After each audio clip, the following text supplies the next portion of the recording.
करो आशीष गुरुवर, बने रहे हम पथिक आजीवन। हमारे बीच में अलका शर्मा जी हैं, जो श्रीमान देवेंद्र शर्मा जी की धर्मपत्नी हैं।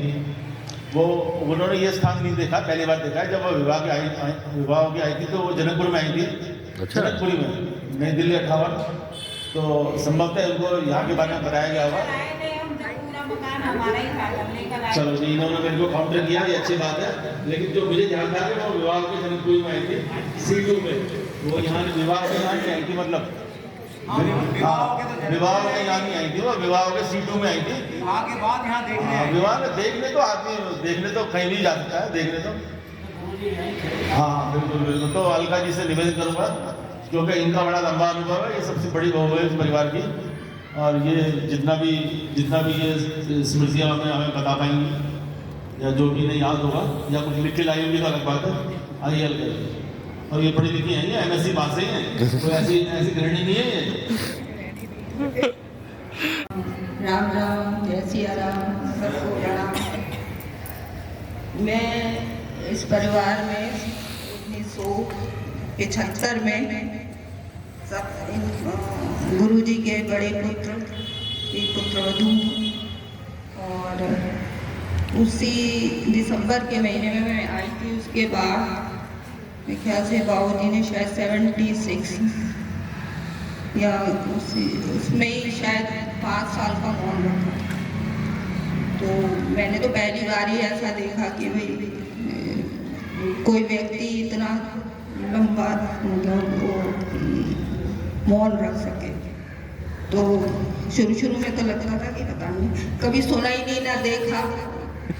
तो फिर क्योंकि मैं भी पूजा पाठ बहुत करती थी, तो फिर उस समय बाबूजी का फेस जो था वो बिल्कुल ऐसा लगता था। तो मेरे को ये लगता था कि भाई कुछ तो है ऐसा।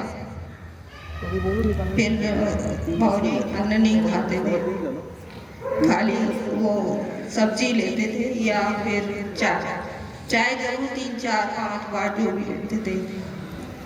तो फिर कहते थे कि आधी कप चाय बना दी, ऐसे करके कहते थे।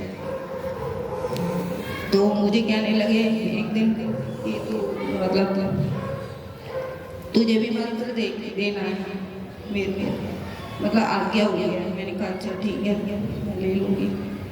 तो कहते पहले अपने पति से पूछ ले कि उसे मंत्र तेरे को दूँ या नहीं अभी। तो मैंने कहा नहीं आप दे दो। कहते नहीं पूछ। तो फिर मैंने इनसे पूछा, तो फिर थोड़े दिन बाद कहते हैं नहीं तेरे को अभी पहले शक्ति मंत्र लेना है।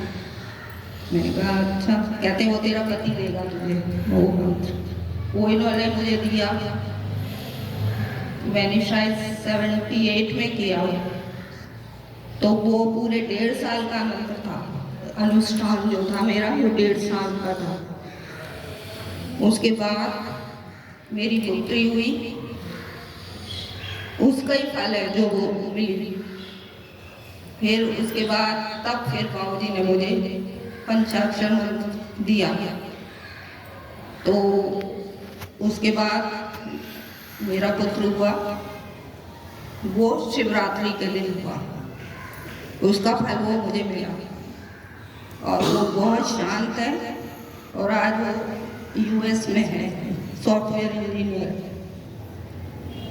उसके बाद कई अनुभव जैसे होते रहे, बाबूजी के बताते रहे। और जितने भी लोग घर में आते थे, शिष्य वगैरह जो भी आते थे या जो भी तकलीफ में लोग आते थे, तो बाबूजी ने मेरे को कहा कि तू ही इनको दिया करेगी जो भी जल वगैरह थे।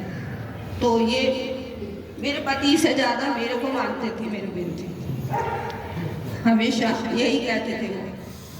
और फिर एक दिन मैंने बाबूजी से कहा, मैंने कहा आप जब कभी नहीं रहोगे तो फिर क्या होगा हमारा, मतलब सारे काम के लिए हम उनको ही बोलते थे। तो वो कहने लगे तू चिंता क्यों करती है, तेरे सारे काम होंगे। मैंने कहा अच्छा ठीक है। तो मेरे ये जो बेटा था इसका एडमिशन मतलब इंजीनियरिंग कॉलेज में किसी घर की जो कुछ घटना ऐसी हो गई थी तो नहीं हो पाया था।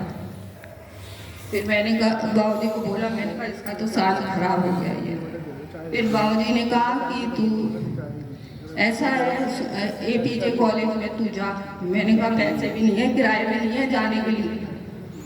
तो कहते हैं नहीं तू जा, कैसे भी जा। मैंने कहा यही चले जाएंगे। तो कहते नहीं तू भी जा साथ।